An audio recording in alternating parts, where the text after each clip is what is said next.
Hi, good evening to all. Today we are going to look at an important topic of banking law and practice. Today's topic is production to collecting banker. Before going into topic now, we will look at the meaning of a collecting banker.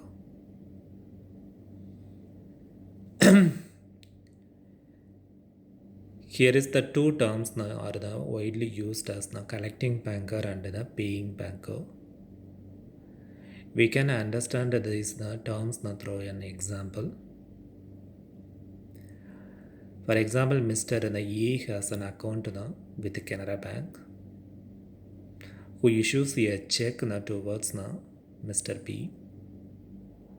Here is Mr. A is a drawer, Mr. B is a payee. But Mr. B has an account in SBI. So here is a Canara Bank is a paying banker and SBI is a collecting banker. Section 131 of the Negotiable Instrument Act 8081 states that these production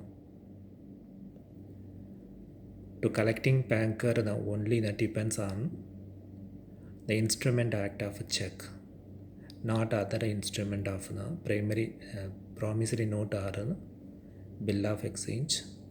It is only for applicable of checks.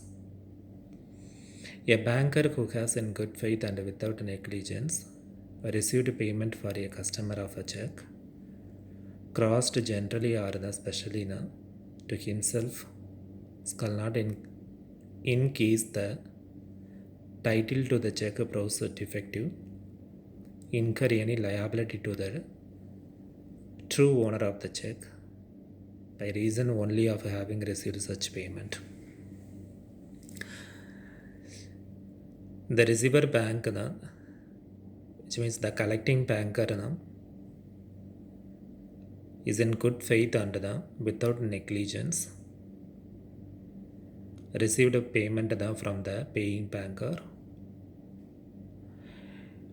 The check is specially or generally crossed.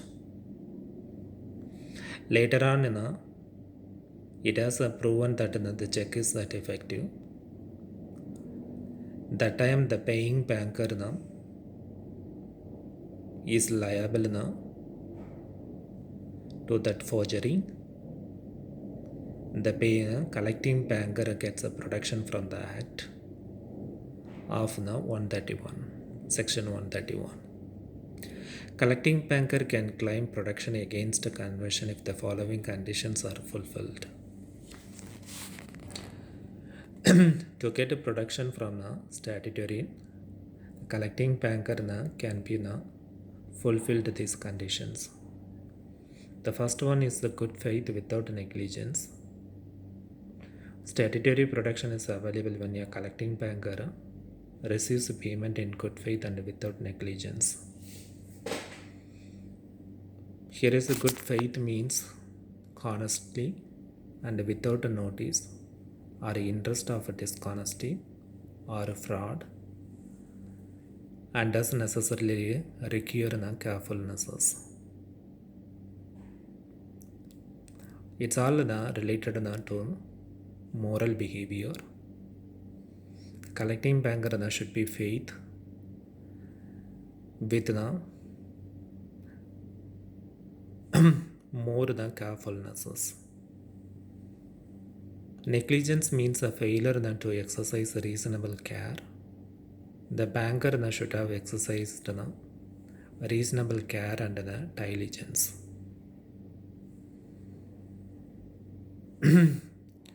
Negligence means fail to exercise the care. So the banker should have exercised these moral behaviors.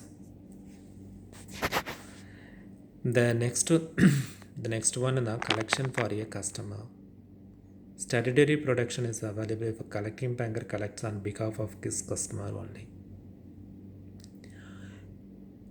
Here the collecting banker collects the check from their customer only, not from another branch or the stranger one. If he collects for a stranger or a non-customer, he does not get such protection. If he collects from a stranger or the non-customer, he cannot get the protection from the act. A bank cannot get protection when he collects a check as a holder for value.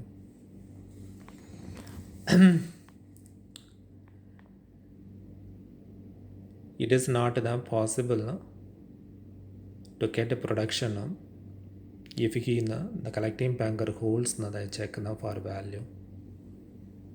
The third point is acts as an agent. A collecting banker must act as an agent to get protection.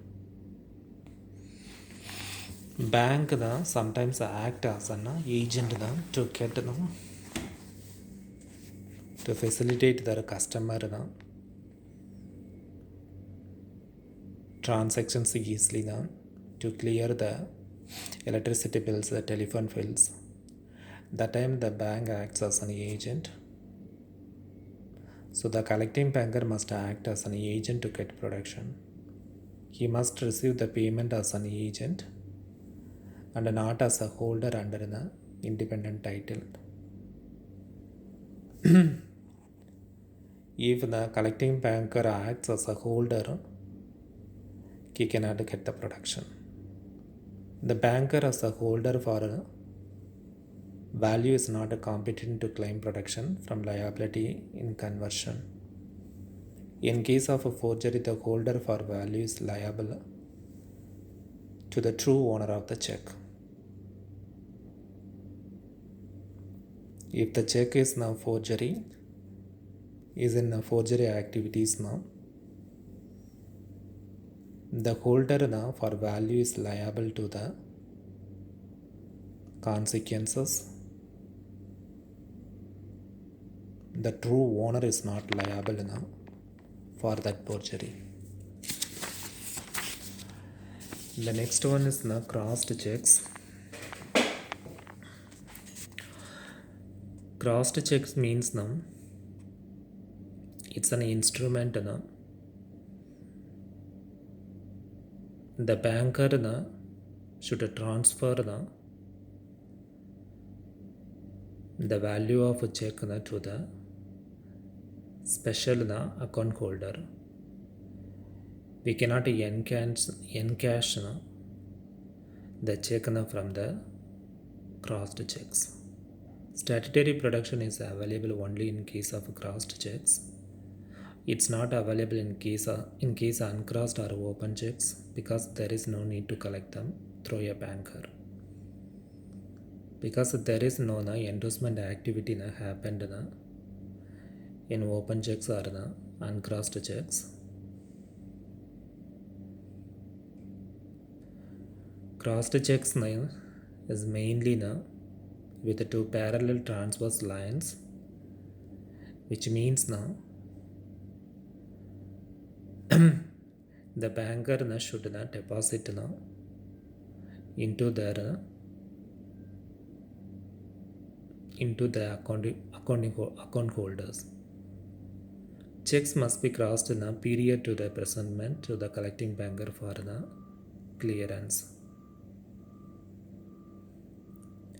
It should be followed by the collecting banker. It should be following by the holder of the check. The next one is Statutory Protection under Negotiable Instrument Act for a paying banker. In our previous example, the Canara Bank is the paying banker. The paying banker should take the following protection in order to protect himself and the customer's interest while making the payment of checks. This protection is available only the instrument of a check only. The first one is a protection regarding the order check. Section 85 85 one of the Negotiable Instrument Acts provides the statutory protection to the paying banker as follows. Where a check payable to order purpose to be endorsed by or on behalf of the payee, the drawee is not discharged by payment in due course. Here is the drawee means is the bank. Drawee means bank. Order check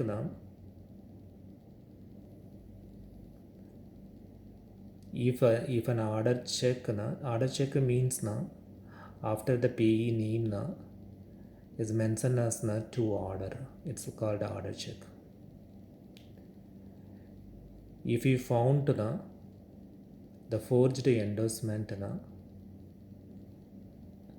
that time the drawee is not liable to the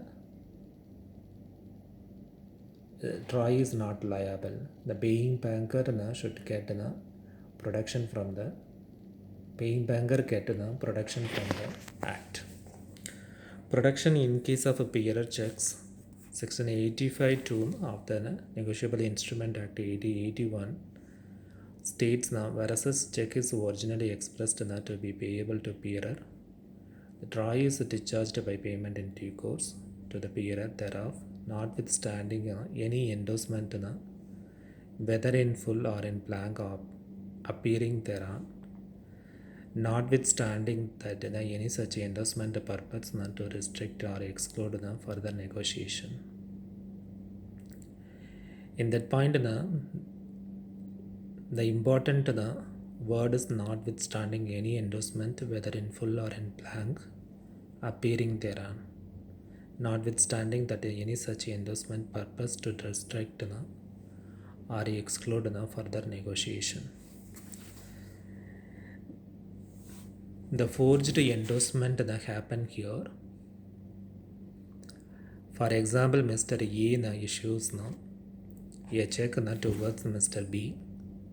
Mr. B endorsed the check to C, but Mr. T stolen T has stolen the C's check,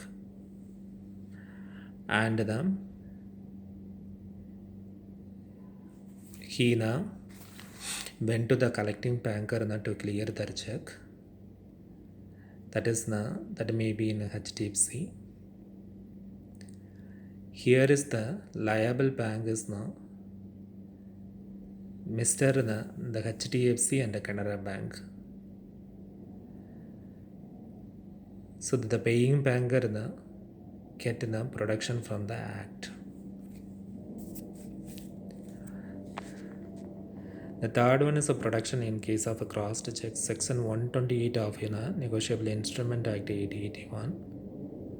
Whereas the banker on whom a crossed check is drawn has paid on same in due course, the banker paying the check and the drawer thereof, in case of such check has come to the hands of the payee, shall be entitled respectively to the same rights and placed in the same possession if the amount of the check had been paid to and received by the true owner thereof. If the paying banker gets protection from the crossed checks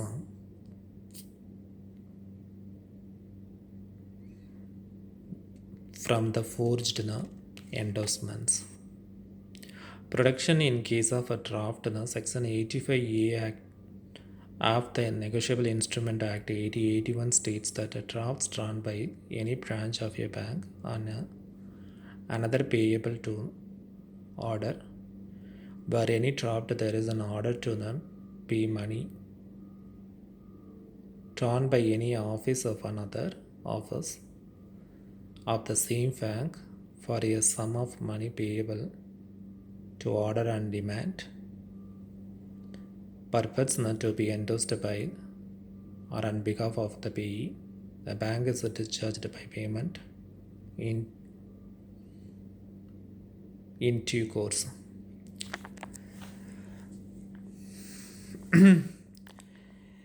These topics have the mainly 3 points. The first one is the payment in due course. The second one is the endorsement is notwithstanding,